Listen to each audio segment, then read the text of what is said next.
मार्फत जनसंवाद यात्रा काढण्याचा आम्ही उद्देश ठरवला आहे।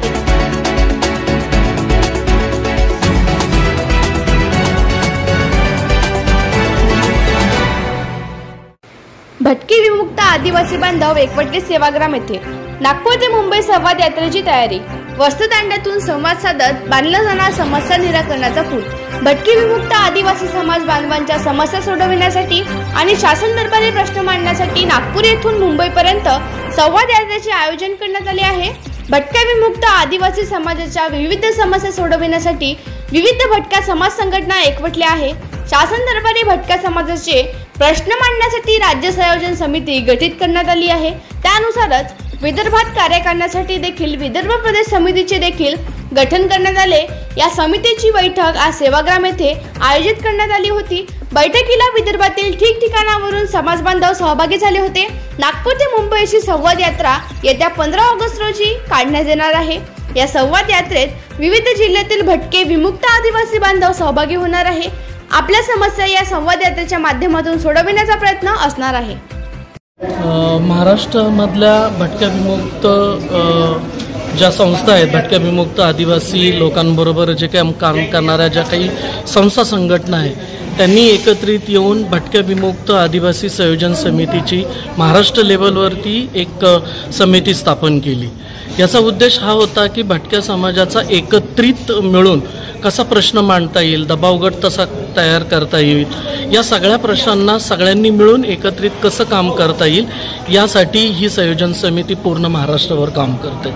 त्याचाच एक भाग म्हणून अशा सगळ्या ज्या समित्या आहेत त्या वेगवेगळ्या रिजनमध्ये म्हणजे वेगवेगळ्या विभागामध्ये काम कराव्यात या उद्देशाने आज आम्ही विदर्भाची ही विभागीय बैठक घेतलेली आहे की जिथे अनेक संस्था संघटना ज्या आदिवासी भटक्या विमुक्त ज्या 42 जमाती आहेत त्यांच्यासाठी जे काम करतात त्यांचे प्रश्न घेऊन या ठिकाणी आलेले आहेत।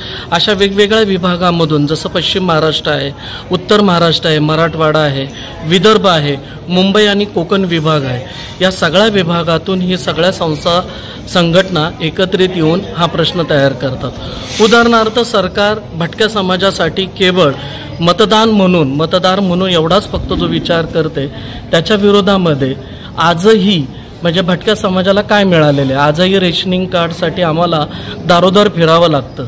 या देशाचे आम्ही नागरिक आहोत हे सिद्ध करायला अनेक पुरावे आम्हाला सादर करावे लागतात। आता भटकंती करणारा माणूस हे पुरावे कुठून आणणार? शासन दरबाराला हे सगळं सांगितलेलं असताना देखील शासन दरबारी केवळ कागदीच घोडे पुढे ढकलले जातात।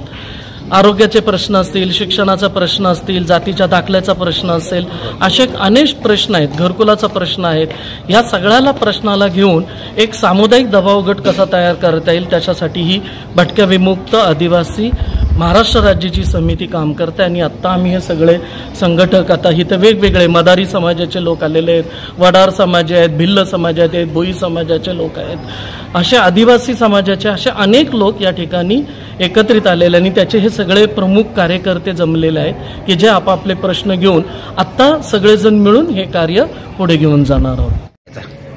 एकंदरीत म्हटल्याप्रमाणे आम्ही विदर्भाच्या रिजन वाईज ही बैठका घेतल्या होत्या।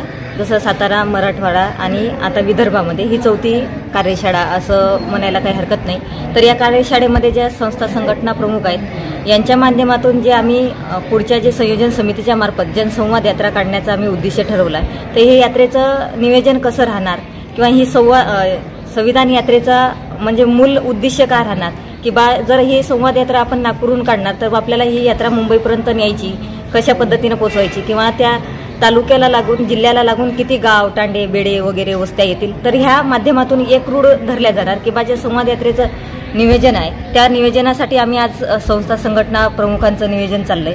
तर यावेळेस राहणार आणि किती लोक आपल्या या तांड्या वस्तीतून येणार किंवा त्या संवाद यात्रेच्या उद्देशाने एक संविधानातील जे मूल्य असतात त्या मूल्यांचं लोकांपर्यंत कशा पद्धतीने पोहोचला जाईल आणि त्यांचा स्वातंत्र्याचा अधिकार आहे तो अधिकार त्या लोकांपर्यंत पोहोचवण्याचा एक उद्देश होता। आणि या उद्देशाच्या माध्यमातूनच आम्ही प्रत्येक जिल्ह्याला ह्या बैठका किंवा विदर्भ वाईज ह्या बैठका घेण्याचा ठरवलेला आहे। तर ही संवाद यात्रेचं आता आम्ही 15 ऑगस्टपासून नियोजन करणार आहोत. तर हे 15 दिवस आम्ही आता ही नियोजनात जाणार आहे आमचे आणि 15 तारखेपासून ही संवाद यात्रा आमची निघणार आहे. एक तर आम्हाला नागपूरहून काढण्याचं आम्ही ठरवलं आहे की नागपूरहून मुंबईलाही